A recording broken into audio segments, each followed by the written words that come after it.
नमस्कार दोस्तों, आप देख रहे हैं द लाइव टीवी। आपके साथ मैं हूं भुवन शर्मा।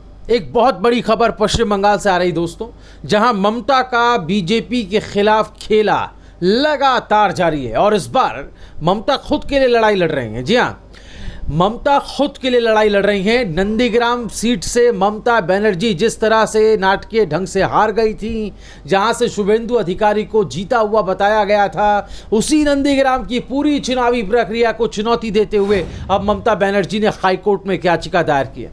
दोस्तों, आपको बता दूं कि नंदीग्राम सीट से सीएम ममता बनर्जी को बीजेपी उम्मीदवार शुभेंदु अधिकारी ने 1956 वोटों से हराया था और शुभेंदु अधिकारी को नंदीग्राम में 1,10,764 वोट मिले थे, जबकि ममता बनर्जी को 1,08,808 वोट मिले थे। आपको ये बता दूं कि तब भी ममता ने मतगणना और चुनाव करवाने में गड़बड़ी के गंभीर आरोप लगाए थे और ये कहा था कि वो कोर्ट जाएंगे। यही नहीं, तृणमूल कांग्रेस ने नंदीग्राम सीट पर दोबारा काउंटिंग की मांग करते हुए मतों की गिनती में कई अनियमितताओं का आरोप लगाया था, जिसे चुनाव आयोग ने खारिज कर दिया था। दोस्तों, आपको याद होगा कि भवानीपुर सीट से लड़ती रही ममता बनर्जी ने 2021 के विधानसभा चुनाव में नंदीग्राम सीट से चुनाव लड़ने का ऐलान किया था। इसके बाद बीजेपी ने शुभेंदु अधिकारी को उम्मीदवार बनाने का ऐलान किया। शुभेंदु ने चुनाव के दौरान दावा किया था कि वो ममता बनर्जी को इस सीट से हरा देंगे और अगर वो ऐसा नहीं कर पाए तो राजनीति छोड़ देंगे। 2 मई को घोषित परिणाम में ममता शाम को 4 बजे विजयी घोषित कर दी गई थी। हमने भी आपको ये बताया था। अलबत्ता शाम को 7 बजे जो खबर चुनाव आयोग से आई वो टीएमसी को सख्ते में डालने वाली थी। इसमें शुभेंदु को जीता हुआ घोषित कर दिया गया। हालांकि सार्वजनिक मंच से ममता कई बार उस फैसले पर आपत्ति जता चुकी थी। चुनाव आयोग को भी आधिकारिक तौर से शिकायत की गई थी, लेकिन अब ममता ने निराश होकर हाईकोर्ट का दरवाज़ा खटखटाया है। अब हाईकोर्ट का रुख करने के पीछे ममता का ये कहना है कि चुनाव आयोग से कई बार गुजारिश की गई कि दोबारा से रिकाउंटिंग हो, दोबारा से मतगणना कराई जाए, लेकिन उनकी बात को तवज्जो नहीं मिली, लिहाजा उन्हें कानून का कोर्ट का दरवाज़ा खटखटाना पड़ा है। आपको बता दूं दोस्तों कि बंगाल की राजनीति में लंबे समय से भूचाल आया हुआ है। बीजेपी वहां लगातार अपनी जड़ें जमाने की निरंतर कोशिश कर रही थी। 2019 के लोकसभा चुनाव में जब उसे कुछ कामयाबी मिली तो उसने बंगाल पर राज करने का सपना देखना शुरू कर दिया। अलबत्ता ममता ने बीजेपी को हाशिए पर लाकर खड़ा कर दिया। हाल में हुए असेंबली चुनाव में जब टीएमसी की टैली फिर से 200 पार गई तो सभी भौंचक रह गए। ममता ने पीएम मोदी और उनकी टीम का करारा जवाब दिया था, दीदी ओ दीदी का जवाब दिया। बीजेपी को यह हार इस वजह से भी आखिरी दोस्तों, क्योंकि कोरोना संकट के बावजूद पीएम और उनकी टीम ने ममता के खिलाफ सड़कों पर उतरकर संघर्ष किया था। नए कलेवर में ममता ने बीजेपी को हाशिए पर लाने में कोई कसर नहीं छोड़ी। चुनाव बाद हिंसा हुई तो अब बीजेपी के नेता एक एक करके टीएमसी के पाले में जा रहे हैं। बीजेपी के लोग ममता से गुहार लगा रहे हैं कि वो उन्हें माफ़ी देकर वापस अपनी टीम में शामिल कर लें। फिलहाल मुकुल रॉय को ममता में वापस अपने पास ममता ने बुला लिया है। कई मामले अभी पेंडिंग पड़े हुए हैं। इसमें और भी कई बड़े नाम हैं, राजीव बनर्जी, शुभ्रांशु रॉय, जिनका हम जिक्र पहले कर चुके हैं वीडियो में। देखा जाए तो ममता बनर्जी को हाईकोर्ट पहुंचने में दोस्तों 46 दिन लग गए। दरअसल 2 मई को नंदीग्राम में परिणाम की घोषणा के बाद ममता बनर्जी ने चुनाव आयोग पर धांधली के गंभीर आरोप लगाए थे। तब उन्होंने यहां फिर से काउंटिंग की भी मांग की थी, लेकिन चुनाव आयोग ने उनकी मांग ठुकराते हुए भाजपा प्रत्याशी शुभेंदु अधिकारी को विजयी घोषित कर दिया दोस्तों। जी हां, तब ममता ने फैसले के खिलाफ कोर्ट जाने की बात कही थी। आखिरकार उन्होंने 46 दिन बाद कलकत्ता हाईकोर्ट का दरवाज़ा खटखटाया है। आपको बता दूं दोस्तों कि नंदीग्राम के नतीजों पर जो पूरा नाटकीय घटनाक्रम घटा, उसमें तृणमूल ने आरोप लगाया कि ईवीएम में छेड़छाड़ की गई और उनके वोट काउंट में गड़बड़ी हुई। मतदान प्रक्रिया भी बार बार रोकी गई और उसकी जानकारी चुनाव अधिकारियों ने नहीं दी। खुद ममता ने कहा था दोस्तों कि उनकी जीत की खबर आने के बाद कुछ गड़बड़ी हुई है। इसके बाद सुनने में आया कि परिणाम बदल गया। उन्होंने उसी वक्त ये कह दिया था कि वो इस मुद्दे को अदालत में ले जाएंगे।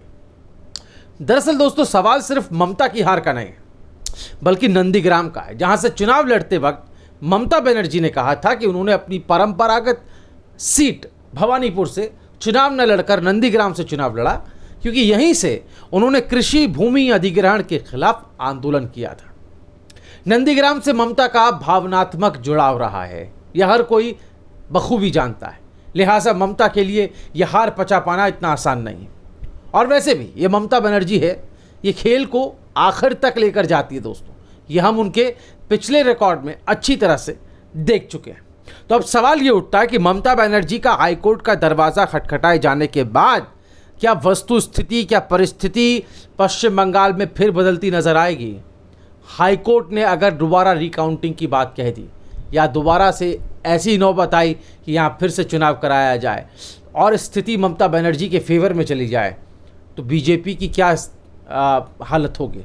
बीजेपी मुंह दिखाने लायक नहीं रहेगी। क्योंकि आप देखिए, बीजेपी की पहले वैसे ही दहाई के आंकड़े में सिमट गई है।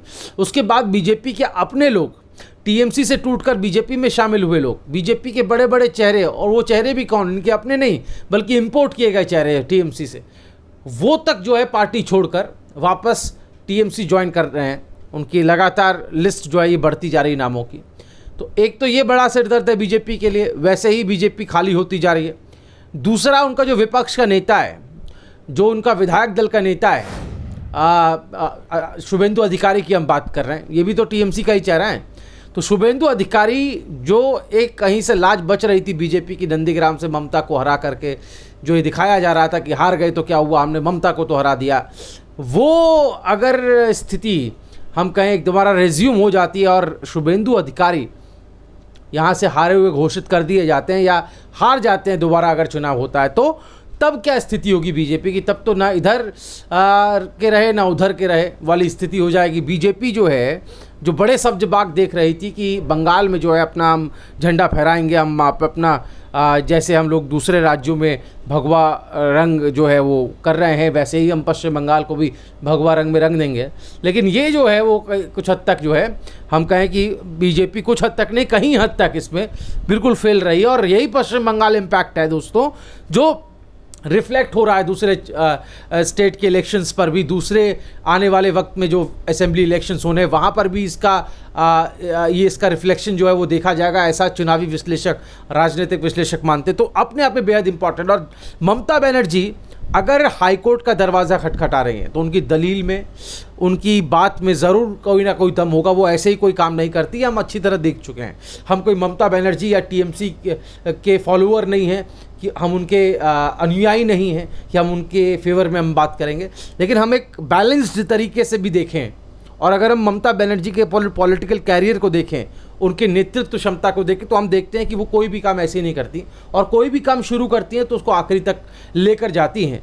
और ममता बनर्जी जो इस तरह से निश्चिंत हैं कि वहाँ पर गड़बड़ी हुई है, वो ये समझ रही हैं कि वहाँ पर उनको जानबूझकर हारा हुआ दिखाया गया है ताकि शुभेंदु अधिकारी और उनकी पॉलिटिक्स को बचाया जा सके। क्योंकि यही शुभेंदु अधिकारी हैं जो ये कह रहे थे कि अगर वो हार गए नंदीग्राम सीट से ममता बनर्जी के खिलाफ तो वो राजनीति छोड़ देंगे, संन्यास ले लेंगे।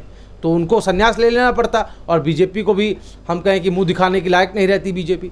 तो ये समझना होगा कि कुछ ना कुछ दाल में काला ज़रूर है। और यहाँ अब हाईकोर्ट का अगर दरवाज़ा ममता बनर्जी ने खटखटाया है तो ज़रूर कोई ना कोई बात होगी। और एक बात और मैं यहाँ पर जोड़ देना चाहता हूँ, शायद इसका जिक्र करना हम भूल गए, कि ममता बनर्जी जब हारी थी नंदीग्राम से तो उन्होंने अनाउंस किया था और ये बात कही थी कि जब उन्होंने रिकाउंटिंग की बात की तो उनके पास ये जानकारी आई कि बीजेपी के लोग जो रिटर्निंग ऑफिसर होते हैं, जो रिटर्निंग ऑफिसर थे वहाँ के नंदीग्राम के, उनको धमकाया गया है, उनको जान से मारने तक की ऐसी बातें आई थी, जान से मारने, जान से हाथ धो देने तक की धमकी जो है वो उनको दी गई। तो ये बड़ा गंभीर आरोप है, ये बड़ी संजीदगी भरी बात है। इस पूरे मामले पर हाईकोर्ट का रुख क्या होगा यह हमें देखना होगा। दोस्तों, जैसा भी कोई अपडेट होता है, डेवलपमेंट होती है, तो हम आप तक पहुंचाएंगे। आपकी राय क्या है हमें कमेंट में ज़रूर बताएं। द लाइव टीवी, सच सबसे आगे।